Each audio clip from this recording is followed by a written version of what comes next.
காலை ஒளி. எழுதியவர் திருமதி டோரா எட்வின். பொல்லாதவர்களை குறித்து எரிச்சல் அடையாதே. கர்த்தரை நம்பி நன்மை செய். உன் வழிகளை என்னிடம் ஒப்படைத்து விடு. இந்த நாளிலும் உன்னை மகிழ்ச்சியினால் இடைகட்டிக்கொள். என் ரட்சிப்பின் பாத்திரம் உன்னிடம் உண்டே, அதில் மகிழ்ச்சி உண்டு, சமாதானம் உண்டு, நம்பிக்கை உண்டு, வழிநடத்துதல் உண்டு. என்னிடம் நீ இதுவரை பெற்றிருக்கிற எண்ணி முடியாத நன்மைகளை எண்ணி துதி செலுத்து. உன் விளக்கில் எண்ணெய் சேகரித்து வைத்துக்கொள். எந்த ஒரு மணித்துளியையும் வீணாக்கி விடாதே. என் வருகை மிகவும் சமீபம். அநியாயம் செய்கிறவன் இன்னும் அநியாயம் செய்யட்டும். அசுத்தமாயிருக்கிறவன் இன்னும் அசுத்தமாயிருக்கட்டும். நீதி உள்ளவன் இன்னும் நீதி செய்யட்டும். பரிசுத்தம் உள்ளவன் இன்னும் பரிசுத்தமாகட்டும். இதோ சீக்கிரமாய் வருகிறேன். அவனவனுடைய கிரியைகளின்படி அவனவனுக்கு நான் அளிக்கும் பலன் என்னோட கூட வருகிறது.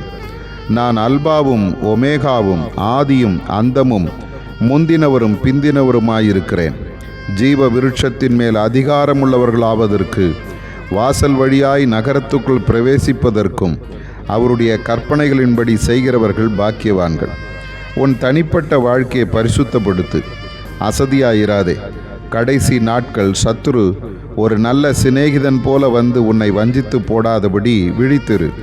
உன் ஜெப வாழ்க்கையை புதுப்பித்துக்கொள். புறம்பே இருக்கிறவர்களுக்கு முன்பாக ஞானமாய் நடந்து காலத்தை பிரயோஜனப்படுத்திக்கொள். நீதியையும் விசுவாசத்தையும் அன்பையும் சமாதானத்தையும் அடையும்படி நாடு. நீ கற்று நிச்சயித்து கொண்டவைகளில் நிலைத்திரு. ஆதார வசனம்: நீயோ எல்லாவற்றிலும் மன தெளிவுள்ளவனாயிரு. தீங்கு அனுபவி. சுவிசேஷகனுடைய வேலையை செய். உன் ஊழியத்தை நிறைவேற்று. 2 தீமோத்தேயு 4:5.